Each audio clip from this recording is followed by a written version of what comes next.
Okay. Now that you have seen the movie Meet Joe Black, we'll go ahead and read the overview. On top of the sheet I have a triangle. An overview of the movie Meet Joe Black. A man of integrity is never found wanting. He knows exactly what he needs and always goes right after it.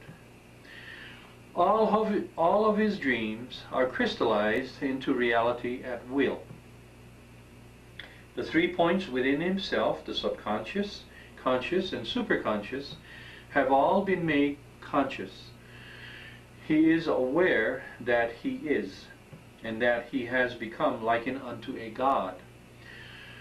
He realizes that he is a reality unto himself.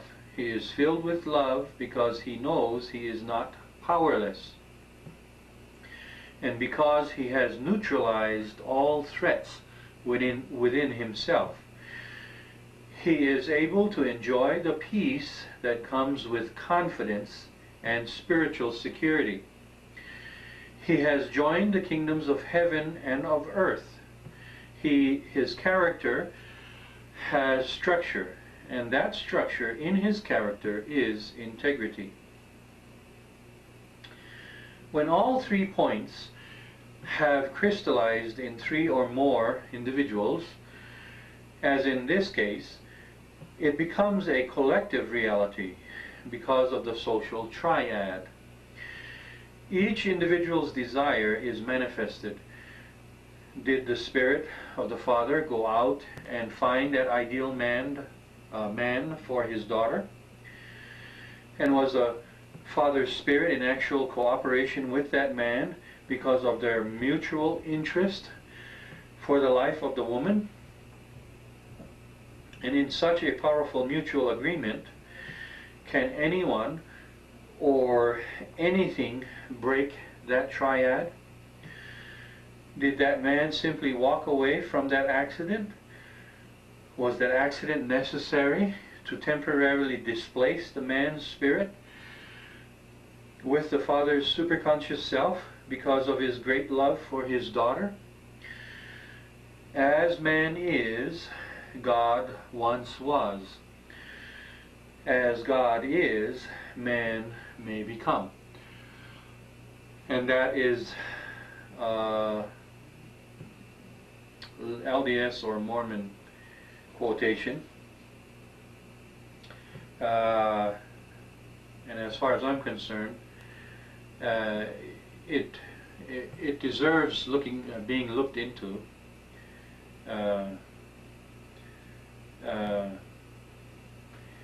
Okay, so let me go ahead and continue. Why is it so difficult for a man to open up his heart to love? Okay, mind you, this overview was written with a Mormon twist because of my habitation here in Utah, and for that matter, I've been a Mormon all my life. But being unafraid to answer questions, I went ahead and asked questions regarding the truth of the Book of Mormon in a different way than to disprove it. I answered questions regarding what was the Book of Mormon really saying, and for that matter, what was the Bible really saying. Over 150 years ago, the world was blessed with an actual visitation. Words of power were spoken. Which church shall I join?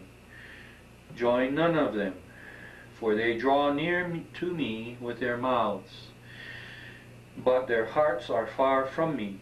They teach for doctrines the commandments of men, having a form of godliness, but denying the power thereof. To become members of this church, we are told to take upon ourselves His name. And each Sunday, we are commanded to take into our bodies His body and his blood, but still we choose to deny the power of these sacred symbols. The Jews waited for a Messiah to free them from Roman bondage, and this people wait for a Messiah to free them from essentially the same predicament. Will he physically come to stand upon the Mount of Olives, or is he waiting for us to open the door that he may come in, so that we might stand upon the Mount of Peace within ourselves? O Jerusalem, Jerusalem, how long have I sought to gather thee as a hen gathereth her chickens under her wing, but ye would not. Is a man of integrity an accident? Is he governed by a list of carnal commandments? What constitutes a man of integrity?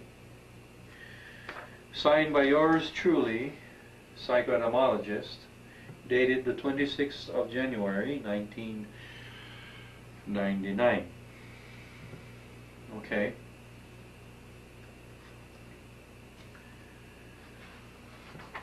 So, and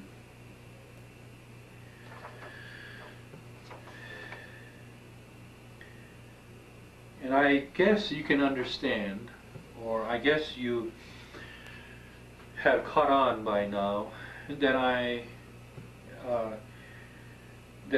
that Jesus, according to my paper, was a man of integrity. So the question is that what he wants us to be, like him? And I think you can answer that question for yourself.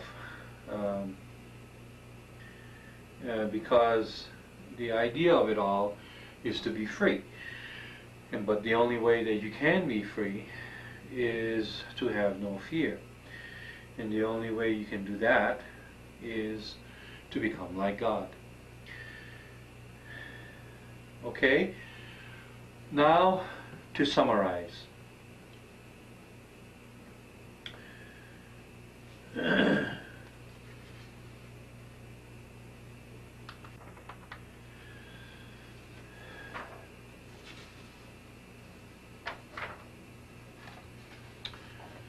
When I was in Seattle in '99, my relatives up there, as I tried to share this knowledge with them, they found the things that I was saying difficult to understand and asked me to summarize it. So I couldn't figure out how to summarize it. So I went to the library and began writing, and this and this is what I came up with.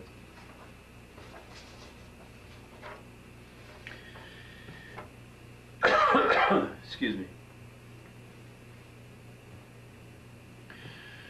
A solemn declaration to a world in dire straits.